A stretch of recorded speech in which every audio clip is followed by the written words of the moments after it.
Hello दोस्तों।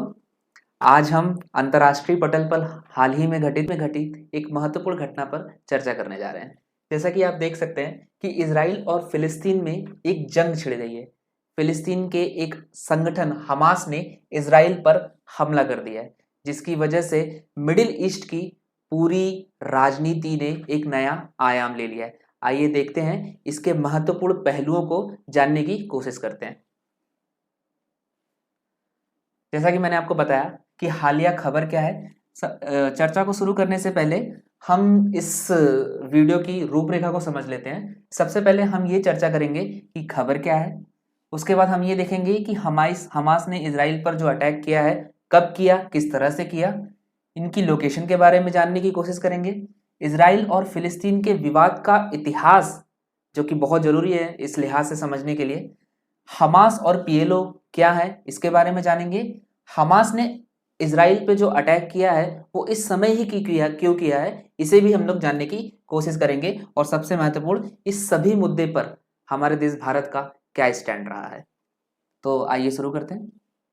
जैसा कि सबसे पहले मैं आपको भारत से लेकर इजराइल तक की यात्रा कराना चाहता हूं, क्योंकि दोस्तों ये भूगोल के लिहाज से लोकेशन बहुत ज़्यादा महत्वपूर्ण रहती है और कई बार लोकेशन बेस्ड प्रश्न पूछे जाने की संभावना ज़्यादा रहती है।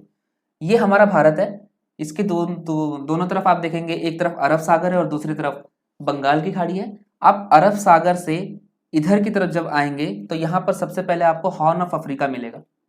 यहाँ से आगे की यात्रा करते हुए गल्फ ऑफ अडन, यहाँ पर एक स्ट्रेट है जिसको बाबल मंडस स्ट्रेट बोलते हैं। जैसे आप इसको पार करेंगे आप लाल सागर यानी कि रेड सी में चले जाएंगे। रेड सी से आगे बढ़ते हुए ये है आपकी स्वेज नहर, और स्वेज नहर से ऊपर ये है इजराइल। इजराइल का कुछ ये स्थिति है इजराइल की। ये देखिए, हम बड़े में देख सकते हैं इजराइल, और इजराइल के आसपास कितने देश हैं। इजराइल जो है यहाँ से इजिप्ट से जुड़ा हुआ है, मिस्र की राजधानी काहिरा, जॉर्डन की राजधानी जॉर्डन ही है। ये है लेबनान, बेरूत, और सीरिया, इसकी राजधानी दमिश्क है। राजधानियां मैं इसलिए बता रहा हूं क्योंकि प्रश्न पूछे जाने की संभावना बहुत ज्यादा रहती है। इजराइल के नक्शे को अगर हम लोग ध्यान से देखें तो ये कुछ पॉइंट करते हुए यहाँ पर गाजा स्ट्रिप है। ये जो एरिया है इसको वेस्ट बैंक बोलते हैं, और ये वाला एरिया गोलन हाइट्स के नाम से जाना जाता है। जो ये डॉट डॉट है, ये वाले एरियाज ही फिलिस्तीन कहलाते हैं, और बाकी का पूरा एरिया इजराइल के नाम से जाना जाता है। आगे बढ़ते हैं हम लोग। अब हम ये समझने की कोशिश करते हैं कि इजराइल और फिलिस्तीन के बीच में ये जो विवाद हुआ है, जो लड़ाई हुई है, ये क्यों हो रही है। अगर हम लोग इतिहास में जाते हैं तो इसकी जड़ बहुत पुरानी है। असल में ये युद्ध धर्म से रिलेटेड है। जो इजराइल जिस जगह पर ये बना हुआ है, जिस जगह पर इजराइल इस समय स्थित है, वो एक तरह से यहूदियों के लिए उनके पवित्र ग्रंथ ओल्ड टेस्टामेंट में दिया जाने वाला प्रॉमिस लैंड है। यहूदियों और मुसलमानों का ये मानना है कि उनके पूर्वजों की ये जमीन है। इसीलिए यहूदी और मुसलमान दोनों ही इस जमीन पर अपना अपना दावा पेश करते हैं।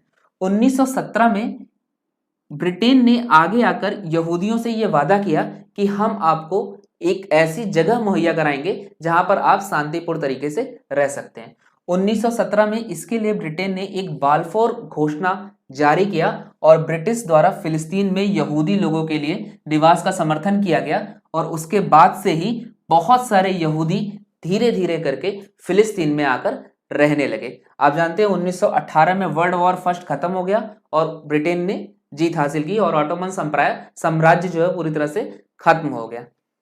1922 से लेकर 1935 में बड़ी संख्या में यहूदी प्रवासियों ने धीरे धीरे फिलिस्तीन में आना शुरू किया, और धीरे धीरे आप देखेंगे कि अरब और इजराइल, अरब और यहूदी जो वहां रहा करते थे, धीरे धीरे जब जब यहूदियों ने वहां आना शुरू किया, तो यहूदियों के आने से पहले अरब लोग वहां पर ज्यादा रहते थे फिलिस्तीन में। लेकिन धीरे धीरे उनकी डेमोग्राफिक परिवर्तन होने लगा, और वहां पर 1,35,000 यहूदियों के आने से जनसांख्यिकी में कुछ ऐसे बदलाव हुए कि अरबों की तुलना में यहूदी वहां पर ज्यादा संख्या में आ गए, जिसकी वजह से अरब और प्रवासियों के बीच एक प्रकार की संघर्ष, एक प्रकार का जंग प्रारंभ हो गया। 1948 में जब ब्रिटेन को यह समझ में आया कि वो इस मुद्दे को हल नहीं कर पाएगा, तो वो अपने आप को वहां से खींच लेता है, जैसा कि उसने भारत और पाकिस्तान के मुद्दे में किया, लड़ा के अपने आप को खींच लिया और हमेशा के लिए उस प्रॉब्लम को वैसे ही छोड़ के चला गया। हम सभी जानते हैं कि 1948 में सेकंड वर्ल्ड वॉर खत्म होने के बाद एक नई संगठन बना, यूएन, जिसको यूनाइटेड नेशन के नाम से जानते हैं। उसने इस मुद्दे को एक नए रूप से पेश करने की कोशिश की और इसका एक हल देने की कोशिश की। यूएन ने यह कहा कि उसने एक विभाजन योजना लेके आई कि जो जिस जगह पर इस समय इजराइल और फिलिस्तीन है, उसने कहा कि कुछ एरिया हम फिलिस्तीन को देंगे, कुछ एरिया हम इजराइल को देंगे, और जो जेरूसलम है, जिसे अरब और यहूदी दोनों ही एक पवित्र स्थल के रूप में देखते हैं, उसे एक इंटरनेशनल सिटी का दर्जा दिया जाएगा और जिसका कंट्रोल यूएन के हाथ में रहेगा। हालांकि इजराइल ने तो इस पूरी योजना को स्वीकार कर लिया, लेकिन अरबों ने इस योजना को पूरी तरह से नकार दिया और 1948 में ही इजराइल ने अपने आप को एक स्वतंत्र देश के रूप में स्थापित करने की घोषणा कर दी। और बहुत सारे देशों ने, जैसे यूएसए हो गया, बहुत सारे पश्चिमी देशों ने भी, हमने भी, भारत ने भी 1950 के आसपास जाके इजराइल को एक स्वतंत्र देश की रूप में जो है मान्यता प्रदान कर दी। ये देख लीजिए, कुछ इस तरह से फलस्तीन धीरे धीरे जो फलस्तीन के लोग थे और जिस अरब और यहूदियों के बीच में जब संघर्ष हुआ, तो धीरे धीरे किस तरह से ये डेमोग्राफी चेंज होती चली गई। सबसे पहले आप देखेंगे 1947 में ये पूरा एरिया फलस्तीन है, ये यहाँ सब अरब्स रहा करते थे। 1947 में जो पार्टीशन प्लान की हम लोग ने बात की अभी थोड़ी देर पहले, वहां पर हम देखेंगे कि यूएन ने क्या किया कि ये इस एरिया को कहा कि ये फिलिस्तीन का एरिया रहेगा और ये वाला एरिया जो है इजराइल का एरिया रहेगा, और यहाँ यरूशलेम है, इसको इंटरनेशनल सिटी के रूप में मान्यता देने की बात की। 1949 से 1967 के बीच में इजराइल यहूदी धीरे धीरे, क्योंकि वहां पर जैसा मैंने कहा कि जनसांख्यिकी बदलाव हो रहे थे और धीरे धीरे जो है अरब संख्या में कम होते चले जा रहे थे, जिसकी वजह से यहूदी धीरे धीरे इस पूरे एरियाज को अपने और ज्यादा अधिकार क्षेत्र में लाने की कोशिश करते हैं। और प्रेजेंट में अगर आप देखते हैं तो केवल इतना, ये गाजा, यहाँ वेस्ट बैंक और ये गोलन हाइट का एरिया, यही केवल फलस्तीन के पास है, बाकी सारा का सारा इजराइल हो गया है। अब हम जानने की कोशिश करते हैं हमास और पीएलओ क्या है। दोस्तों, हमास और पीएलओ एक प्रकार से फलस्तीनी स्वतंत्रता के लिए लड़ने वाले संगठन है। पीएलओ को हम लोग फिलिस्तीन लिबरेशन ऑर्गेनाइजेशन के रूप में जानते हैं, जो शांतिपूर्ण तरीके से बातचीत के माध्यम से इस समस्या का हल निकालने की कोशिश में जुटा हुआ है। वहीं हमास हिंसा के रास्ते के द्वारा फिलिस्तीन को स्वतंत्र कराने के लिए प्रयासरत है। इस हमास को कई सारे देशों के द्वारा, कई यूएसए व बहुत सारे पश्चिमी देशों के द्वारा एक अंतर्राष्ट्रीय संगठन के रूप में मान्यता दी गई है।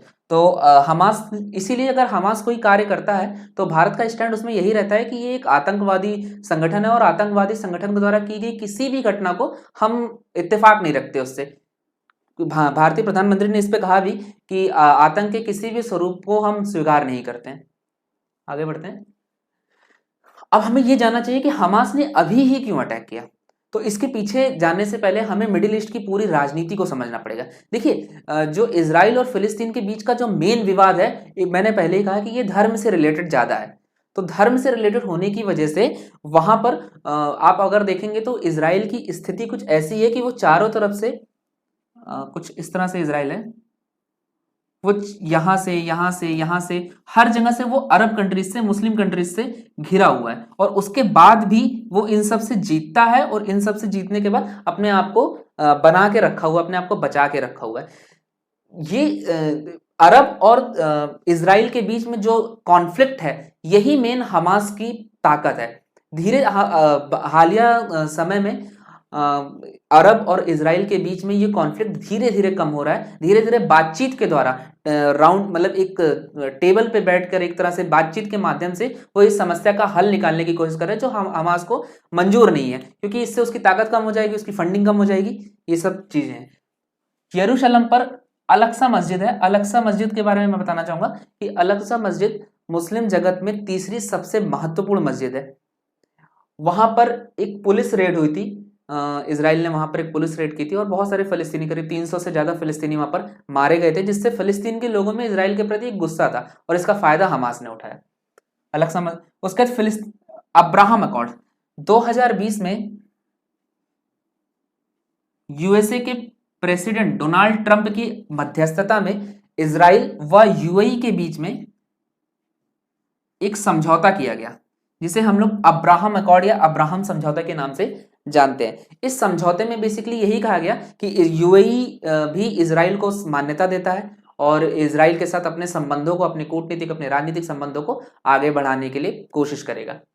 उसके बाद सऊदी अरब के क्राउन प्रिंस, इनका बहुत महत्वपूर्ण रोल है। सऊदी अरब के जो क्राउन प्रिंस है इस समय मोहम्मद बिन सलमान, ये एक उदारवादी नेता के रूप में अपनी पहचान बना रहे हैं। मैं आपको बताना चाहूंगा कि सऊदी अरब मुस्लिम जगत में बहुत मायने रखता है। एक तरह से सऊदी अरब मुस्लिम जगत के नेता के रूप में कार्य करता है। तो अगर सऊदी अरब कोई स्टैंड लेता है किसी भी देश के लिए, तो उसके पीछे पीछे सारा मुस्लिम जगत जाएगा, जो कहीं ना कहीं हमास को प्रॉब्लम क्रिएट करेगा। क्योंकि सऊदी अरब के जो क्राउन प्रिंस है मोहम्मद बिन सलमान, उन्होंने भी थोड़े दिनों पहले ही कहा था कि इजराइल के साथ हमारी बातचीत बहुत सकारात्मक रूप से आगे बढ़ रही है। तो हमास के लिए ये चिंता का विषय था, इसीलिए हमास ने अपनी ताकत को थोड़ा आगे बढ़ाने के लिए कुछ प्रयास करने की कोशिश की, जिसका हमने देखा। अब इस मुद्दे पर भारत का स्टैंड क्या है? जैसा मैंने कहा, क्योंकि हमास को एक आतंकवादी संगठन के रूप में देखा जाता है भारत की तरफ से, तो हमारे प्रधानमंत्री श्री नरेंद्र मोदी जी ने कहा है कि आतंकवाद के किसी भी स्वरूप के साथ भारत नहीं है, भारत इससे इत्तेफाक नहीं रखता है। भारत ने इसकी कड़े शब्दों में निंदा की और भारत हमेशा से ही 2 स्टेट सॉल्यूशन के पक्ष में है कि इजराइल और फलस्तीन दोनों ही आपस में शांतिपूर्ण तरीके से, शांतिपूर्ण सह अस्तित्व के साथ आपस में एक दूसरे के साथ मेल जोल के भाव से रहे। और इसी के साथ ऑपरेशन अजय, ये बहुत इंपॉर्टेंट है, आपको प्रश्न भी मिलेगा संभावित एग्जामों में कि ऑपरेशन अजय किससे रिलेटेड है। ऑपरेशन अजय इजराइल में फंसे भारतीयों को बाहर निकालने के लिए भारत सरकार की विदेश मंत्रालय द्वारा चलाया जा रहा है एक अभियान है। मुझे कमेंट सेक्शन में बताइएगा कि इस समय जो विदेश मंत्री हैं भारत के, वो कौन है। आइए कुछ इस मुद्दे से जुड़े कुछ प्रश्नों को जानने की कोशिश करते हैं, कुछ देखते हैं। पहला प्रश्न है कि गाजा पट्टी विवाद किन देशों के मध्य है। ऑप्शन है भारत पाकिस्तान, ऑप्शन बी चीन Japan, option C Saudi Arab Iran, option D Israel व फिलिस्तीन। अगर आपने वीडियो को सही से समझा होगा तो आपको बहुत आसान लग रहा होगा ये प्रश्न। तो मुझे लगता है बहुत सारे लोग आंसर दे भी चुके होंगे। इसका जवाब है इजराइल व फिलिस्तीन। आइए दूसरे प्रश्न पे जाते हैं। दूसरा प्रश्न है कि कौन सा देश इजराइल से सीमा साझा नहीं करता। मैंने आपको मैप दिखाया था और मैप में मैं इसी तरह के प्रश्नों की, मैंने उस समय बताया भी था कि इस तरह के प्रश्न परीक्षा में पूछे जाते हैं। मैं इसी तरह के प्रश्नों की बात कर रहा था कि कौन सा देश इजराइल से सीमा साझा नहीं करता है। Option A Lebanon, option B Syria, option C Saudi Arab, option D Jordan. मैं चाहूंगा कि इसका जवाब आप कमेंट सेक्शन में दें। अगले प्रश्न की तरफ बढ़ते हैं। अल-अक्सा मस्जिद किस देश में स्थित है। मैंने आपको बताया कि अल-अक्सा मस्जिद मुस्लिम जगत की तीसरी सबसे महत्वपूर्ण मस्जिद है। तो आपको बताना है कि अल-अक्सा मस्जिद किस देश में स्थित है। ऑप्शन है A Lebanon, B Israel, C Saudi Arab और डी जॉर्डन। हम सभी जानते हैं, हमने पढ़ा भी, ऑप्शन बी इजराइल। एक बहुत बढ़िया प्रश्न है, क्योंकि ये टॉपिक से रिलेटेड नहीं है, लेकिन मैं चाहता हूं क्योंकि क्यूरियोसिटी बहुत जरूरी है और हमें कुछ नया सीखने के लिए, नया जानने की कोशिश भी करते रहनी चाहिए हमेशा। अरब स्प्रिंग, मैं चाहूंगा कि आप बताएं मुझे कि अरब स्प्रिंग क्या है और अरब स्प्रिंग किस देश से प्रारंभ हुआ। ऑप्शन है Tunisia, option B Israel, option C Saudi Arab, option D Jordan. उम्मीद है कि आप सभी को इस वीडियो में जितनी भी चर्चा हुई, जिस विषय पर चर्चा हुई, आप सभी को अच्छे से समझ में आई होगी। अगर आपको नहीं समझ में आई या कुछ प्रॉब्लम है या जो भी आपके प्रश्न है, कोई कुछ क्वेरी है, तो आप उसे कमेंट सेक्शन में लिख दीजिए। मैं पूरी कोशिश करूंगा आप तक सही जल्द से जल्द उसके जवाब पहुंचाने के लिए। धन्यवाद।